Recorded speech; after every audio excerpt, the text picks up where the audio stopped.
how to enable or disable video recording in photo mode on Samsung Galaxy S26 Ultra.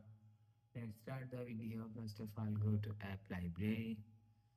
Here, click on Camera app. After click on Camera app, click on this four dot icon and click on the settings icon. Now in camera settings, scroll down and here showing you camera assistant. Click on camera assistant.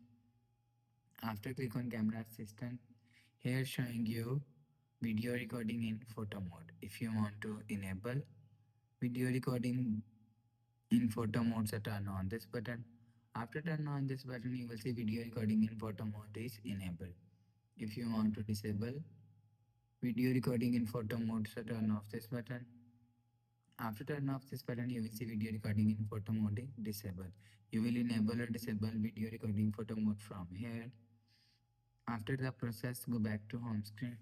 So that's how you can enable or disable video recording in photo mode on Samsung Galaxy S26 Ultra.